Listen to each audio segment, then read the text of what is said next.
रक्षा मंत्रालय ने सेना के तीनों अंगों के लिए 79,000 करोड़ के रक्षा सौदों को मंजूरी दी है। इस बजट से मिसाइल, रॉकेट और ड्रोन्स सहित विभिन्न गोला बारूद और सैन्य उपकरणों की खरीद होगी।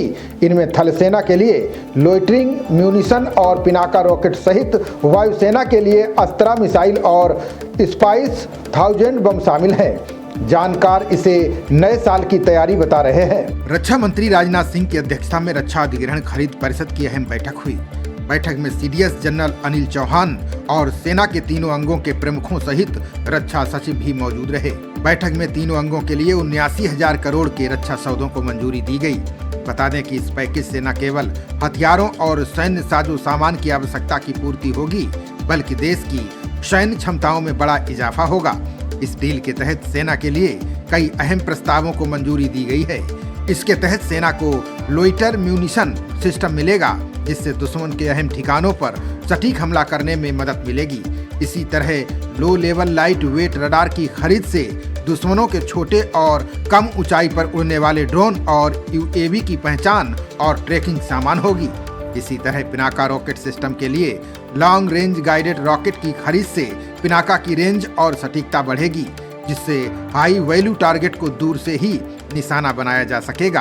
वहीं integrated drone detection and interdiction system MK से सीमावर्ती इलाकों और अंदरूनी क्षेत्रों में संपत्तियों को ड्रोन हमलों से सुरक्षा मिलेगी। नौसेना के लिए अतिरिक्त high altitude long range hello remotely pilot aircraft system को लीज पर लेने को भी मंजूरी दी गई है।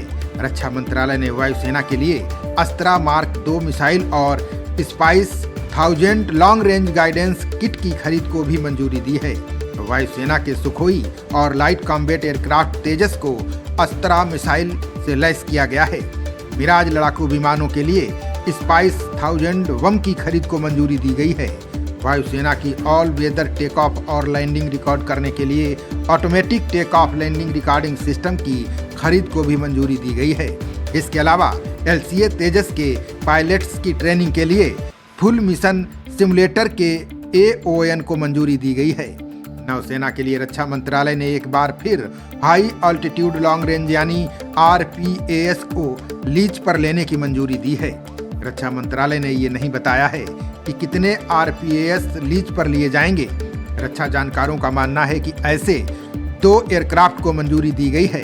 बता दें कि फिलहाल नौसेना 2020 से अमेरिका से लीज पर लिए गए 2 MQ-9 प्रीडेटर रीपर का इस्तेमाल कर रही है।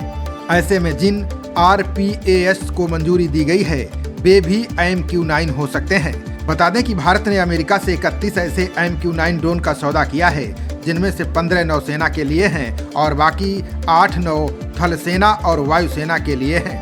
इन ड्रोन्स का इस्तेमाल हिंद महासागर में इंटेलिजेंस, सर्विलांस और रिकॉग्निसेंस के लिए किया जाएगा। हेल ड्रोन के अलावा नौसेना के लिए बोलार्ड पुल टग बोट और high frequency radio man pack को भी मंजूरी दी गई है। खबरों का सिलसिला जारी रहेगा। देखते रहिए जनप्रवाद। नमस्कार।